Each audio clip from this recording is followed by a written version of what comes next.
Bismillahirrahmanirrahim. Assalamualaikum warahmatullahi wabarakatuh. Waalaikumsalam warahmatullahi wabarakatuh. Jadi untuk mencermati pengajian kita yang semalam masalah siam itu kan. Jadi untuk lebih baiknya kan menanam sebuah kejujuran dalam diri kita itu kan. Diperindah puasa kita itu melalui sedekah kan.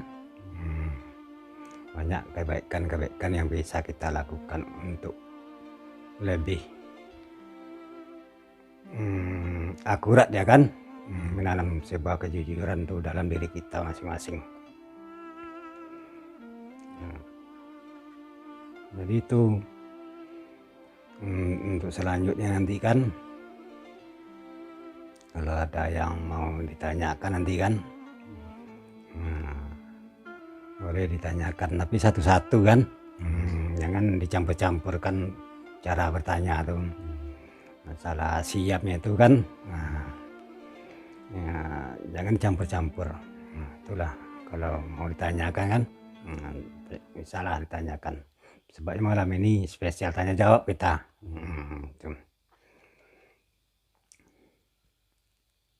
Pertanyaannya masalah kejujuran aja atau yang sebelumnya kan ceritakan masalah Al-Quran, Iya, masalah Lailatul Qadar. iya, Itu apakah itu pun boleh ditanyakan?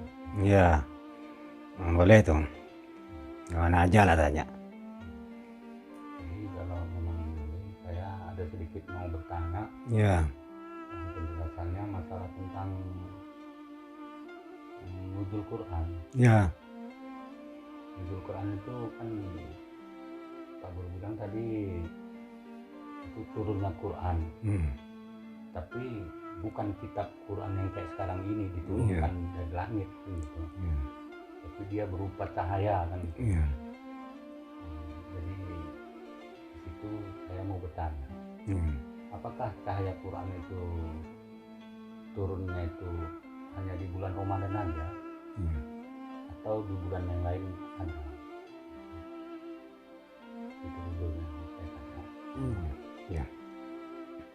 Jadi kalau masalah nuzul Al-Quran itu kan, itu murni cahaya tok itu, bukanlah per ayat kan.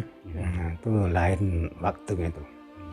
Tapi kalau malam nuzul Quran ini itu murni cahaya itu yang turun itu. Cahayanya jernih kan, putih seperti cahaya kita kan, kita melihatnya seperti cahaya kita dia. Saya melihatnya Seperti cahaya dia. seperti saya melihat. Ya, itu kan yang disebut Quran, cahayanya itu lah yang tersimpan di lauh mahfuz kan. Di malam Lailatul Qadar itu diturunkan tuh. Jadi Allah Ta'ala tuh nggak perintahkan malaikat turun, malaikat katanya kan. Malam ini Lailatul Qadar nggak gitu dia. Jadi itulah kalau Allah Ta'ala tuh bilang fattakhadzu anzalas sama katanya kan. Baru turun malaikat tuh. Itu. Bukan ada kata-kata perintah menyuruh malaikat itu turun. Yang disaksikan itulah itu. Jadi turunnya khusus di bulan Ramadan aja. Iya. Di bulan lain ada. Itu khusus di bulan Ramadan. Malam Lailatul Qadar, malam ganjil kan.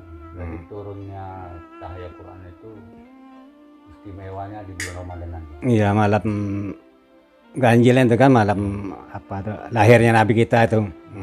Itulah. Berarti saya paham. Ya. Yang kedua masalah tanda-tanda malam qadar. Ya. Yang semalam itu teringatnya Pak Guru ada menyampaikan salah satu tanda-tanda malam qadar itu air jadi beku. Iya. Jadi saya mau tanya, air beku itu pengalaman jahir atau pengalaman batin. Kalau pengalaman jahir tentu bisa semua manusia merasakan. Misalnya air beku, laut ada air, sungai ada air. Bagaimana orang yang berada di air itu? Apakah mereka kalau beku kan merasakan? Kalau memang itu jahir kan gitu. Nah, itu mohon penjelasannya Bang Guru supaya tidak menjadi salah sangka gitu. Kebenarannya itu. Iya. Udah. Ya. Jadi itu nggak bisa kita tentu itu zahir kah batin kah. Yang jelas itu rezeki. Nah, tuh. Ada sejarah mengatakan ya kan.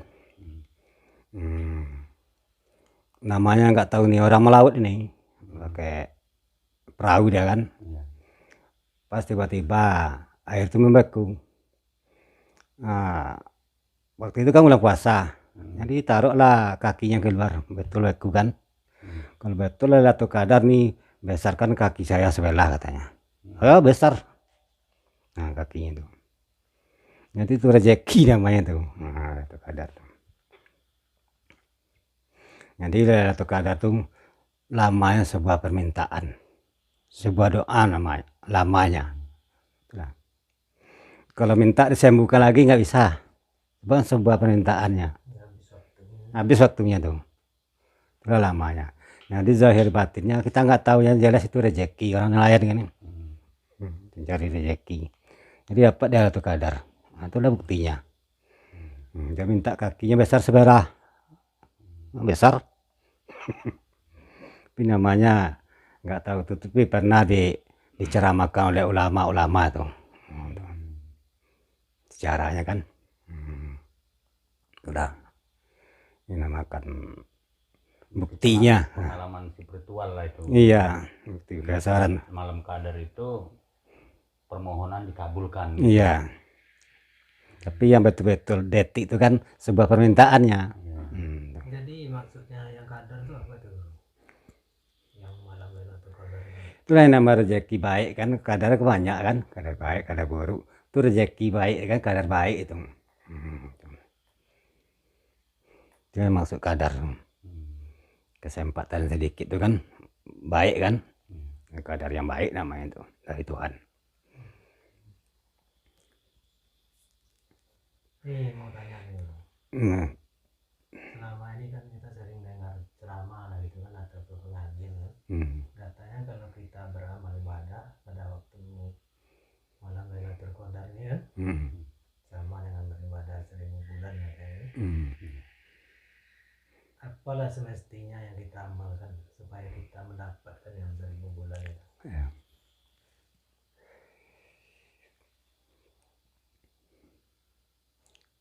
Ada tuhnya. Nah, itu mau menyamakan agak susah juga tuh, ya kan? Itu ya, seperti yang disampaikan ulama itu kan, sama dengan beramal 1000 bulan ya kan? Itu mungkin ukurannya susah kita tuh. Yang jelas menunggu dalam malam Lailatul Qadar tuh kita jaga malam beramal kita kan, salat sunat Lailatul Qadar kan, salat sunat tarawihnya kan, ataupun sholat sunat tasbih, ataupun ibadah-ibadah lain kan, itu nilai yang dimaksud. Nah itu. Jadi pas malam Lailatul Qadar itu aja yang itu, atau selama bulan Ramadan? Nah kalau malam Lailatul Qadar itu beda tuh dengan yang malam-malam yang lain. Tapi tinggi juga nilainya kan. Itu sisi Tuhan. Kalau Lailatul Qadar itu khusus itu. Ya. Ini ada pertanyaan lagi. Selama bulan Ramadan ini kan setiap malam kita tarawih itu.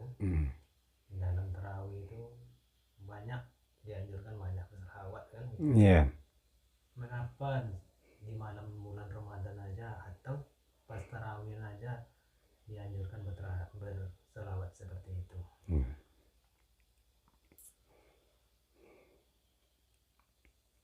Kalau selawat bulan Ramadan ini kan antara salam tuh kan, kan beda selawatnya tuh. nggak sama dengan selawat biasa-biasanya kan. Iya. Tuh. Jadi itulah kado ulang tahun kita tuh. Sama Nabi kita tuh. Itulah kadonya bagi sama sahabat kan. Sahabat kan dapat bagian juga, dapat kado juga dari kita tuh. Itu kado ulang tahun untuk Nabi sama kita tuh. Salawat yang seperti itu. Kalau salawat biasanya kan Allahumma sholli ala sayyidina Muhammad wa ala sayyidina Muhammad katanya kan. Kalau itu enggak pakai Habibina kan, Syafi'ina wa Zuhrina wa Maulana Muhammad katanya kan. Udah spesial kan kado untuk Nabi kita tuh sama sahabat kita yang 4 tuh kan. Gitu. Itulah kado ulang tahunnya tuh.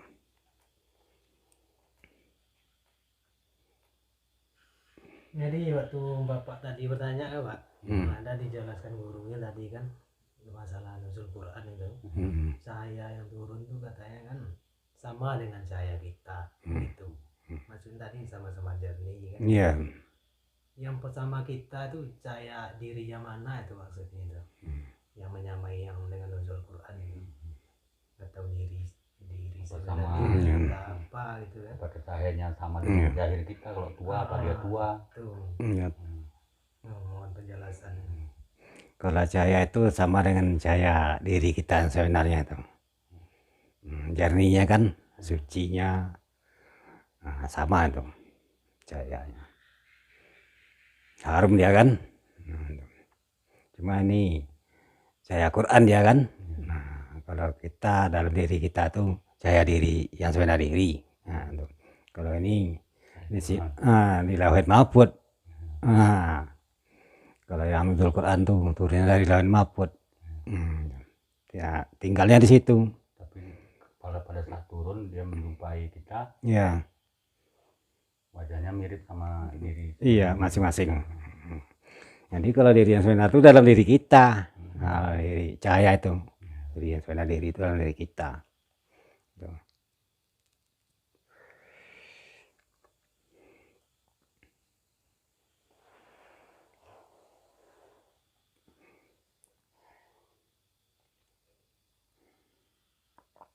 Jadi kuncinya tuh kebaikan inilah kuncinya semua kan. Ya.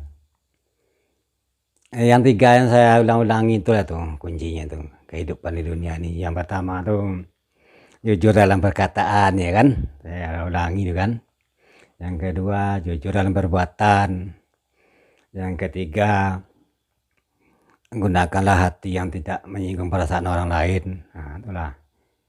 Insya Allah tuh Allah Ta'ala memberikan keselamatan kita dari dunia sampai akhirat. Begitu juga Nabi kita menganjurkan yang demikian itu kan. Demi keselamatan kita juga tuh dari dunia sampai akhirat. Tapi teringatnya dulu pernah Pak Guru nyampaikan, kalau urusan dunia pakai hati nurani namanya kan gitu. Yeah. Kalau untuk urusan jalan pulang pakai hati apa itu namanya? Ada 2 itu. Kalau apa dalam hidup ini kita yang bisa dipakai ada 2 hati kan gitu. Yeah. Satu hati nurani, kedua hati yang nggak bisa kecampur urusan dunia gitu. Hati sanubari. Kan. Ada dulu. Apa sir sagopa no? Hati itu. Kan.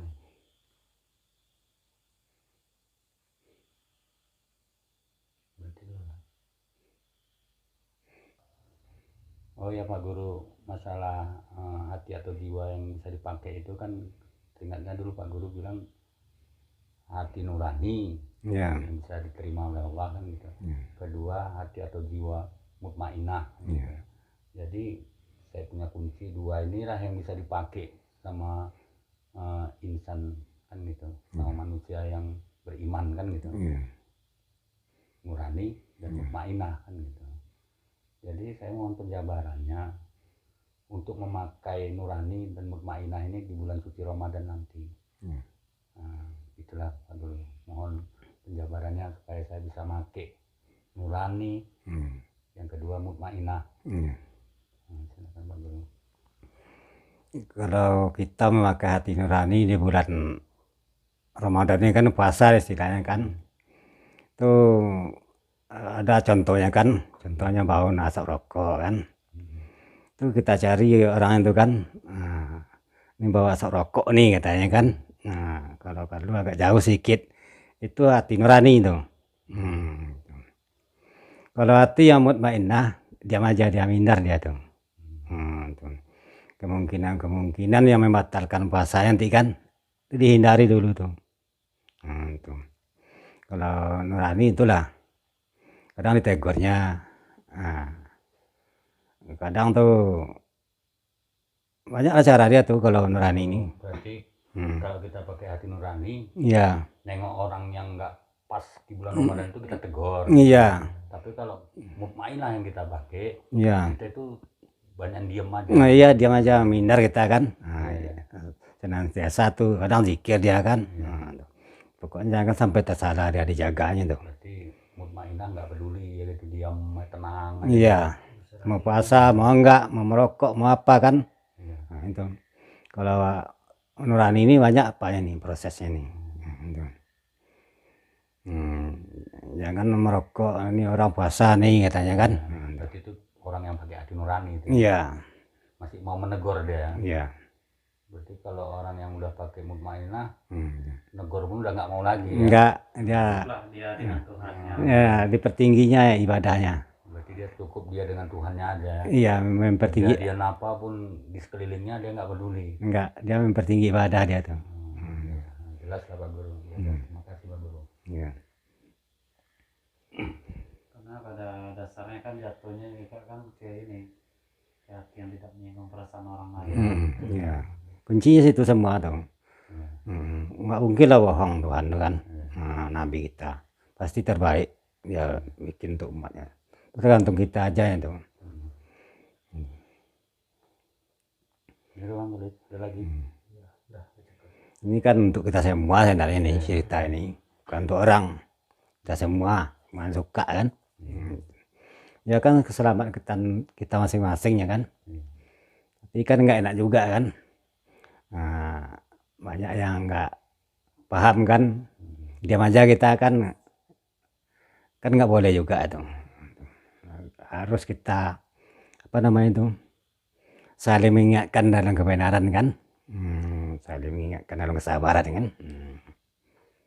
Itulah pentingnya kita menjalin kebaikan antar sesama nih kan. Kalau nurani hukum dijalankan ya. Iya. Artinya salah dibalas dihukum kan gitu. Tampar balas dengan tampar kan gitu. Itu nurani itu kan. Yang penting seimbang kan gitu. Iya. Kalau nurani memakai keseimbangan. Iya. Kalau mutmainah pasrah dia. Iya. Serah diri. Serah diri dia sama yang kuasa.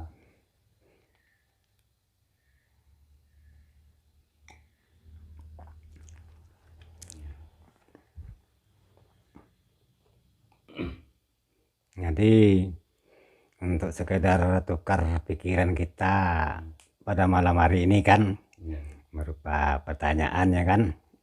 Jadi buat sekarang udah kita akhiri dulu kan untuk sementara kan. Besok lain waktu baru kita sambung lagi. Entah apa ceritanya nanti kan, terserah lah apa yang kita suka kan, apa yang mau kita kaji kan. Jadi buat malam ini saya tak bosan-bosan mengulangi kan. Kalau mendengar kata-kata saya tuh seperti itu bisanya saya ngomong tuh kan. Tapi usahakanlah sedikit untuk mengambil hasil yang saya ceritakan itu. Untuk malum lah kan. Jadi saya lebih kurang mohon maaf. Wabillahi taufiq wal hidayah. Assalamualaikum warahmatullahi wabarakatuh.